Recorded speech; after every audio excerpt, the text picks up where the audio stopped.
Okay, the halachot that we are learning now in Hilchot Shabbat are from the most relevant that are going to be in the kitchen.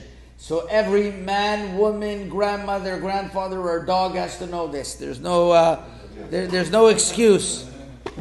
What are the parameters of Hazrah on Shabbat is the question. Day number 10. So let's discuss what we said yesterday. We said that you're not allowed to cook on Shabbat. Absolutely, no matter what, categorically, anytime unless it's pikuach nefesh. Correct?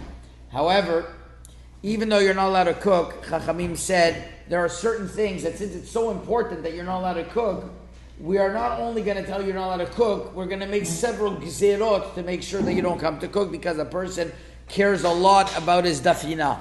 He cares a lot about his cholent. He cares a lot about how he is going to have hot food on Shabbat.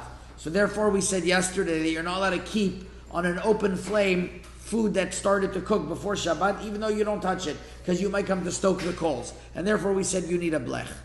We said nowadays, most of the time, the food is cooked, or it's at least half cooked. So you don't really need a blech because of shehiyah, most of the time.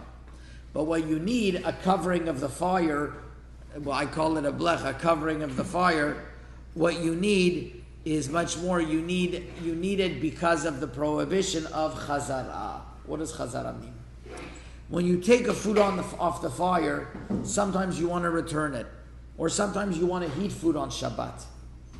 That is a separate prohibition called that you're not allowed to put food back on the fire. It's called chazara, because you might stoke the flames when you go back, when you put them on.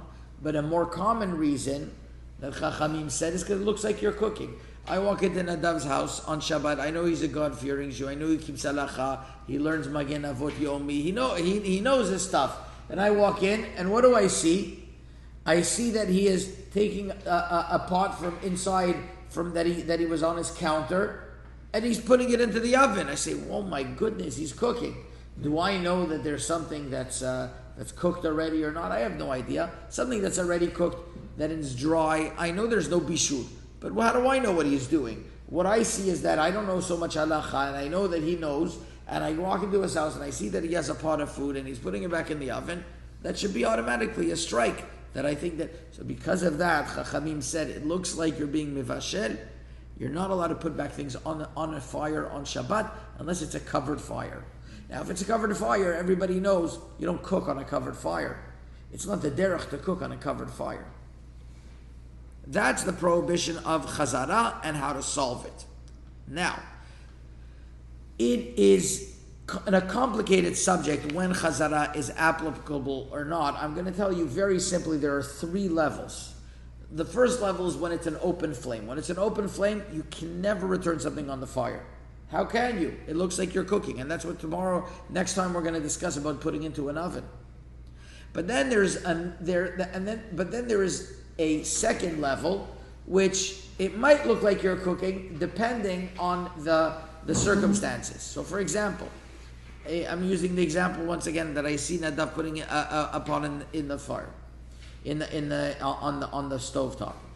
If I know that he took it off, I saw him taking it off, so he's doing what we're talking about, chazara. He's just putting it back.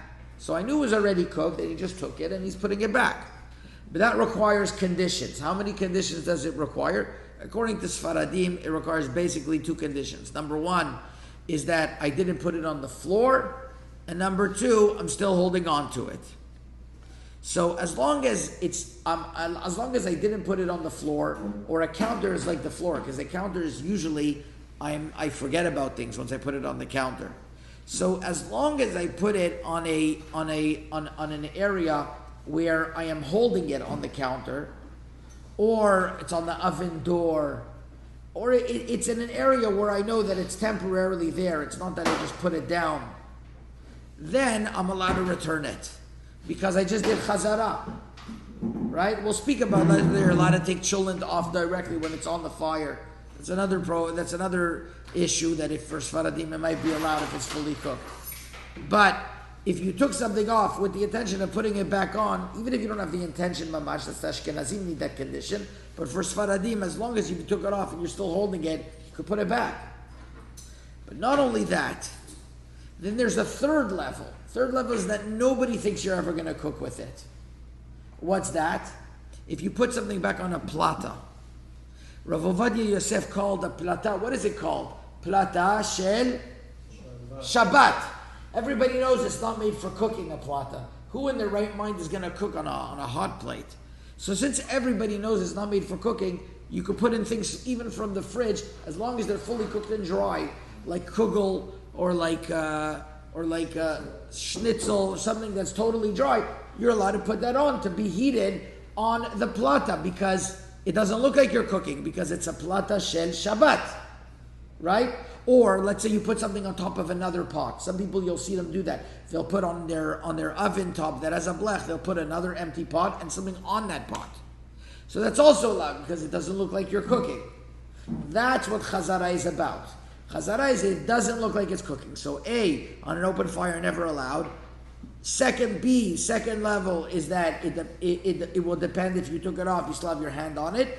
And 3, if it's on a surface that you never think you're going to cook, like a plata shel Shabbat or an empty pot on top of it, then for sure it's going to be allowed.